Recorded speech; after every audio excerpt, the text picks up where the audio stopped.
So welcome back to, I guess this is part 2, and it's sort of turning into a bit of a mini series of the new house that needs a lot of work. And today we are tackling our weird garage that's split into storage and garage. So this evening, I'm doing this after work, so it's probably going to spread over a couple of days. We're going to start taking this wall out. It's a stud wall. It should be fairly easy to take down. There's a couple of power points, light switches in it, some basic electrics to move along the way. But cue the time lapse and let's start ripping this wall out.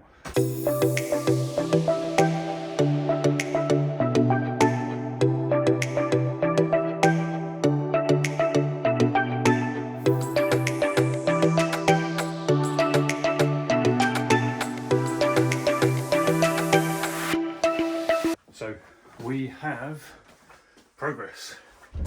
I've taken the plasterboard down, I took the faceplates off these switches, I've left the back boxes on so that I can still screw these on as I take the wall down in stages. As I said, I'm doing this over a few evenings. I've started taking the insulation out. For those who don't know, plasterboard is actually a controlled hazardous waste. Let me explain. So I've bagged up all my plasterboard. When it goes into landfill and it starts decomposing alongside regular rubbish, it actually emits toxic gas. So plasterboard, in a similar way as asbestos, albeit probably not quite as harmful, is a controlled and hazardous waste. So I've had to bag up all the plasterboard, and you could see me snapping that up on the time lapse. And then I've put the insulation in separate bags again, just so I can take that down the tip. So we're doing this in stages. I've got the wall off, I've got the wall off. I've got a long way to go to get the wall off, but I wanted to get the plasterboard off the wall so I could expose where the lighting cables and the mains power ring cables go, so I can then start planning on taking the stud work out. The stud work I'm going to try and recycle because I need to put a loft hatch in this side of the house, and I'll explain more on that tomorrow. But for tonight, it's getting late, it's getting dark. I have got work tomorrow early in the morning, so I'm going to call it night and come back to it tomorrow. The next day. So the next day, and we are back in the garage wall teardown project. So what I'm going to do is I'm going to hook the bikes out of this room next door and start taking it apart from the other side now.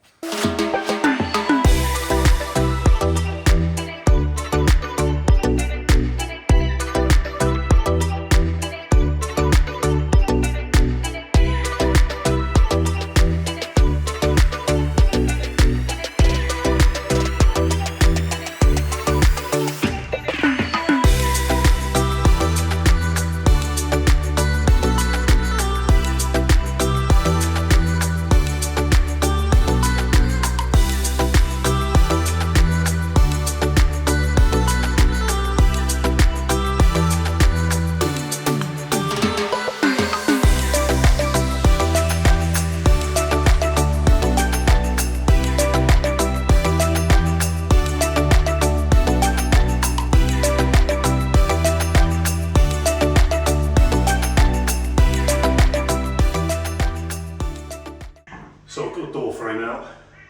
This stud work's proving pretty difficult, just the way they've nailed the noggins in. So we're going with plan B. Rather than knocking it apart, we're going to cut it apart and see how far we can get. I need to segregate the plasterboard, because as we said, that's hazardous waste. So I've got to take the plasterboard off, some out. I feel like it's going to be in pieces and in a bag, and then I can cut up the stud work. Let's give that a go.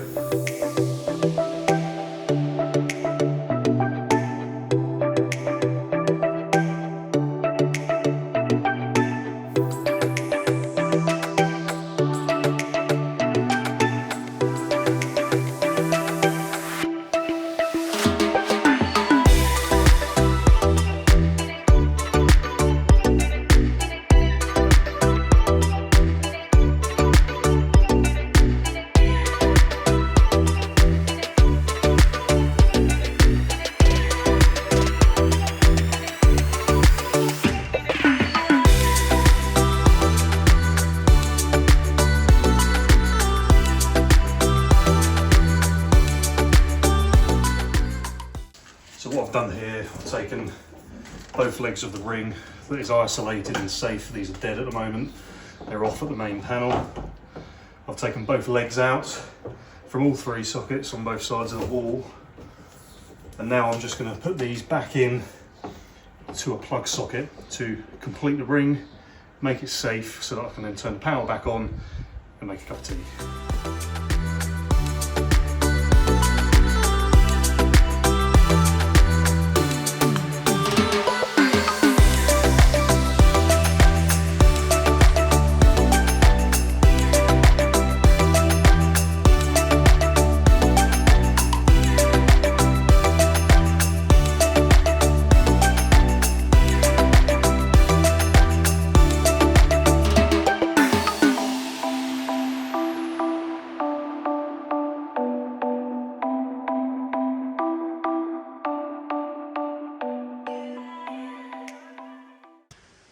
The wall is down. Time for me to tidy up this mess, give myself a bit of a better working environment, and then I'm going to make a start on getting that floor up. It's going to be a pain. It's all nailed. There's skirting boards on top of it. I don't know if those heating pipes go under. I think they go into the wall. Either way, I'm going to have to go carefully. So let's have a tidy up and then we can make a start on that.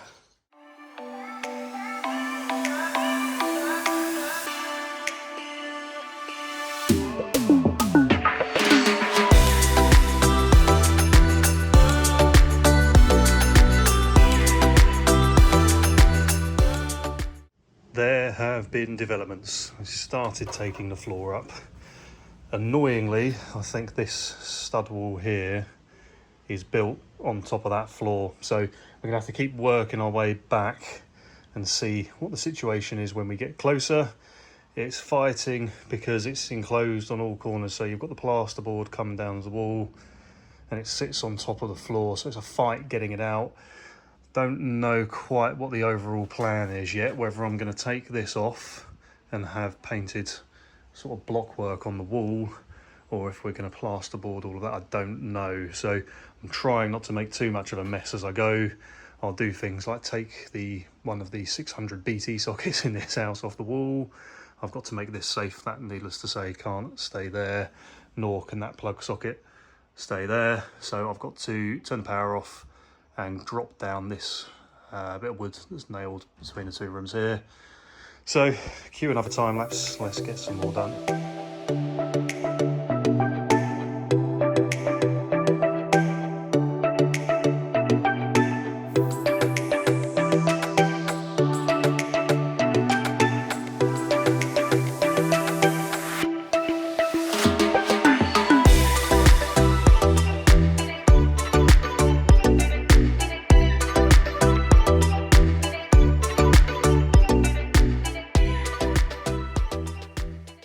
The next day. So progress has been made in the garage. We are in the next day. This is turning into quite a multi-day project, but it does look quite different in here now. The wall is completely down. The floor is up. And it's starting to resemble a garage. I need to address this. So the stud wall is built on the floor, unsurprisingly. It looks like this was all a garage that was converted at some point, and I need to get this back so it's flush down there. So I'm going to trim that back today, and I'm also going to continue putting some extra sockets in. I'm going to run a fused spur to my charger, my trickle charger that I've mounted on the wall here. I just 3D printed up a bracket for that, and just generally make it a usable space. So what I've done is I've taken down this sheet of plasterboard to expose the cables, and what I've got is the socket that was in the wall down here and was just hanging down while we were taking the wall out. I've got that nice and safely in some conduit on the wall there, and it's just looped through to preserve the ring so we could use power overnight. So what I'm going to do is I'm going to pull one leg of that back, the feed side, and I'm just going to drop it down some conduit to put a plug socket here, and I'm also going to put a fused spur there for the charger, just to get rid of some of that excess cable. So I'm going to pull one leg back, and then I'm going to start adding to the ring and extending the ring out back to this leg here. So I've got to drill through joists. I'm not going to try and pull through these holes. I don't want it being too tight in there. So I'm going to add a new hole in the joists, and then we're going to do exactly as I've said there. So.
So that's one in. I don't have the fused spur faceplate to go on here yet, so I'm waiting for that to turn up from Surifix. So I've just made it safe with some Wago connectors. And then this is the next leg of the ring that I'm going to have to run down here. So we have had strong progress. Plug sockets are in, all working okay. I've added these two from the feed that was in the wall here. I've added a fused spur with a flex outlet for my trickle charger. I am going to get some Copex to put that in so it's not just hanging around long term. Plus I've also got a bit of a jet wash setup that I'm going to put here, but that's for another video. So for now, we're going to sort out the lighting arrangements, and I've got a big batten to go up here, LED batten. So I'm going to get that plasterboard back up, and then we can attack the lights.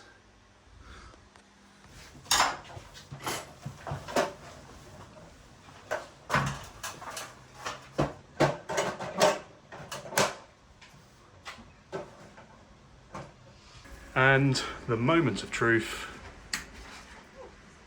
Great. And just like that, phase one is complete. The wall's down, the electrics are sorted, I've got my new light up, I've got the additional plugs and the spur for the trickle charger in. Everything is down. Now we can start moving forwards rather than taking things apart and moving backwards, but that is for another video. As always guys, like, comment, subscribe, all that jazz. Please hit that button down the bottom, do appreciate it, and I'll see you in the next video. Peace.